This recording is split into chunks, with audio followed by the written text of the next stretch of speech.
Hi there, I'm Lisa Gibson and I'm the Executive Director of the Peace and Prosperity Alliance, otherwise known as the Conflict Coach. And I actually do training all over the world in developing nations, really helping countries who are in the developing world to develop. And we do that through training in conflict resolution and capacity building and leadership development. And we also provide humanitarian assistance to countries as well. Now, if you're like me, you're probably, looking at the news at times and you're listening to the events that are happening around the world and you may be thinking, gosh, there's so many issues and so many problems with conflicts and wars and injustices and oppression that sometimes it just gets to be a little overwhelming. And so it's hard to really understand that there are people that are out there who are actually making a difference in really concrete ways. And that's why I'm actually here today. I actually have had the privilege of doing conflict training in the country of Libya for several years now. We really began work in Libya shortly after the U.S. and Libya began to normalize relations back in 2005, and did a variety of different training projects and continued to work in that country up until the revolution. And then after the revolution as well, really just coming alongside the leaders of the country and helping them find a way to rebuild. Now, if you've been watching the news, you can tell that there's still a lot of instability in the region, in North Africa and the Middle East. I mean, there's conflicts in Syria and Egypt and Libya. I mean, they're pretty much a daily occurrence. And of course, unfortunately, you probably heard several months ago that the U.S. ambassador to Libya was also assassinated. So, I mean, it can appear at times to be a little depressing and almost hopeless.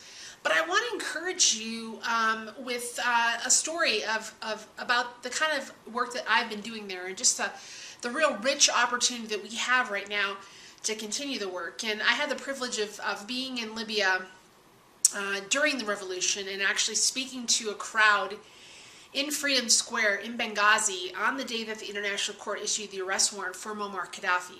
And I spoke to probably a crowd of 100,000 people who were just so encouraged to know that there are people like myself who were coming to Libya and trying to find a way to help them move forward.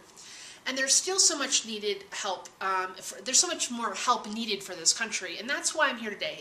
I want to encourage you to be a part of this project to fund conflict training in Libya. I've had the opportunity to do training on two separate occasions in Benghazi, and we actually trained leaders from a variety of different backgrounds, from the university, doctors, business people, nurses, government workers, and even leaders of the new emerging nonprofits in Libya.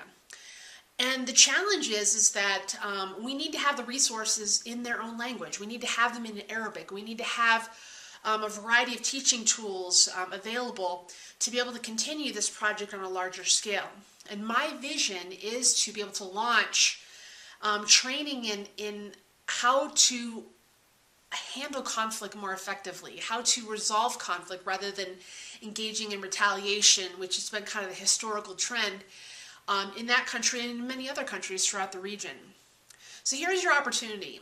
You have an opportunity to be a part of really sowing into the country of Libya, to investing money into things that actually work. I mean, we've had several different leaders that have given us feedback on this, and the first training was probably one of the most encouraging trainings I've ever been a part of. We trained in topics like leadership development and ethics and intercultural intelligence and conflict resolution and the 5 habits of healthy teams. I mean, all of these topics are topics that Libya's never had access to, and especially under the 42 years of tyranny that they were subjected to under Muammar Gaddafi's regime. So we're at a real crossroads. A crossroads, though, of opportunity to be able to do more in that country. But in order to do that, we need your help. We need you to invest some resources in this project. We're actually looking to raise $4,500 for the next training program there. And in order to do that, we need people like yourself to give whatever you can give. And in return, I'm offering some sort of incentives to encourage you to do that. I'm offering different levels of incentive, either copies of my book, telling my own story of forgiveness and reconciliation, as well as other resources that will hopefully help just encourage you in your own journey to be a more peaceful and effective conflict resolver as well. So please take a look at all the materials that are on this page, and feel free to donate whatever you can. I mean, anywhere from $10 up until $1,000 is welcome. But we're hoping to raise this money fairly quickly so we can actually go back to Libya fairly soon by the end of the summer and do more training. And we would love for you to be able to be a part of what it is we're doing. Thanks so much.